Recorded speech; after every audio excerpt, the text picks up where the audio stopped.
Good day, welcome to another episode with the Vuvuzela. Today we're here with Simla from the Kip McGrath Educational Centre. Hello Simla, how are you doing? Hi, I'm fine. Simla, tell us a little bit about what you do here at the Kip McGrath Centre in Ballito. We are here in Ballito for 12 years now. We actually do lessons after school based on the child's assessment. So initially when a child comes to us, we assess the child. On that assessment, we pick up where their gaps are, if there are gaps, or where they need an enrichment program. That's when we build a program for them based on those needs, and we start them on the program. Simla, tell us a little bit about lockdown and how it's affected the learners, the teachers, the parents. The biggest concern was their safety, because as much as we are working with very small groups of children, we're not like a classroom situation where we have 20 in the class. We have 4 to 5 children per tutor. The concern was still their safety. So we had to follow the rules of COVID and close down. But what we did is we transferred all our lessons to at-home lessons. So we still delivered lessons to learners, but they were at home and they could have access to us via the video call, via WhatsApp, via Zoom, via Teams. They had access to us. But now, as from this month, we're going online. So that's even more interactive in terms of a lesson. They're still not going to be coming into the center, but they're going to be speaking to us via the laptop or the PC. As a parent, I have an 11-year-old son, and I hear his lessons with his teachers, and every now and again they do the team viewer, and my heart goes out to the teachers. The other day I heard a teacher with her little baby crying in the background, and it's very challenging for teachers to control their home life and the noises and everything in the background and try and help the students and keep that environment focused. Are your teachers experiencing similar issues where they have to sort out their home life? Well, to be honest with you, not all our teachers are on board with the online lessons just yet. But yes, we are very strict. As a franchise, we've issued rules and regulations to our teachers to say they've got to choose an environment at home that is quiet for that period of time that they are doing a lesson. They've got to find some kind of help with the kids, because you see, the child at home must experience that quietness and stillness of the classroom. So we've got to create that environment. Although it will be through technology, we've still got to create that environment. In fact, the rules are that even the room that we choose must not have a lot of pictures and things to distract the child, because he's looking at you through a screen. And we work with ADD and ADHD children as well. So we don't want the child, when the teacher's speaking to him and he's saying, oh, I can see a picture of the horse there, ma'am, or I can see that there, ma'am, or your TV's on. We don't want that. So we've made very strict, even in our training for online. The franchise, the head office has made very strict with us that the environment we choose to do our online lesson with our child must be like a KIP environment.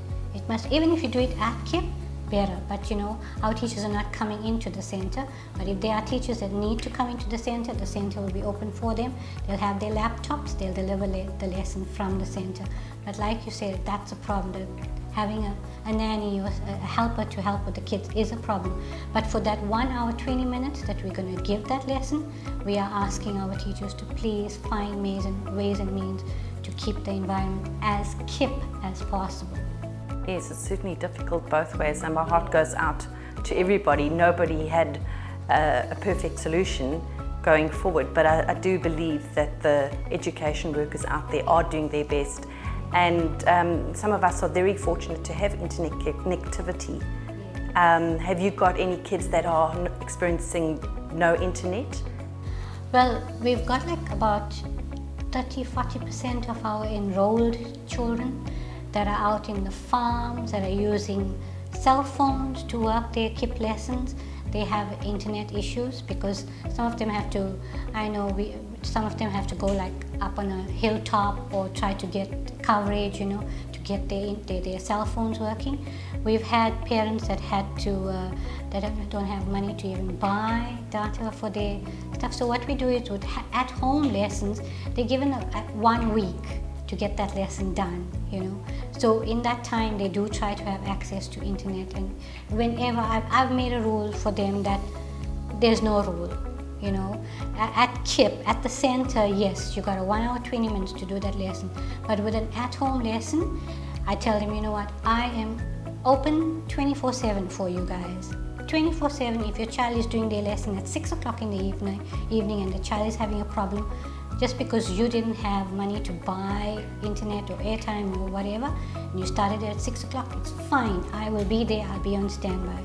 So we've been doing this. We've just had to break some rules to make this thing work for us, you know. Simla, the big question, matrics. Are they on track? Are they going to be able to finish the year in line with matrics of last year? Can you tell us a little bit more input about that?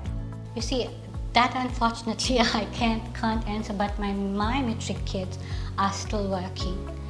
I even told them, I said, you know what, whatever the decision is, you work, because no work will go wasted. It won't go wasted. You can use it.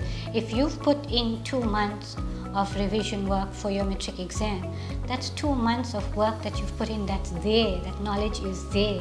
It's buying you time for when the pressure is on you. You've already covered those sections in your 2 months of lockdown, so it's buying you time. So carry on with work. My matrics have been working consistently through the 2 months with us. We've got them on our program, and we've been working with them. We've been giving them past year papers to work with. We're working through some of our Kip stuff, some of the, working with past year papers. They do it, send it to us, we mark it, we get our teachers to mark it, send it back to them. We never allow them to stop working, because they can't suddenly say, you know what, okay, matrics are writing, and suddenly the child hasn't worked and he's in a frenzy, he's stressed out. Just be very consistent. We told him, just be consistent with your work. Carry on the way you've been carrying on. And whatever the decision is, you'll be ready for it. You know, that's the only way. Thank you, Simla, for joining us. And it certainly is challenging from both the parents' side and the teachers' side. But thank you for being out there. Pleasure. And to the viewers out there, thanks for joining us for another episode of the Vuvuzela. Remember to follow us on our social media channels, as well as our website on www.thevuvuzela.co.za. Until next time.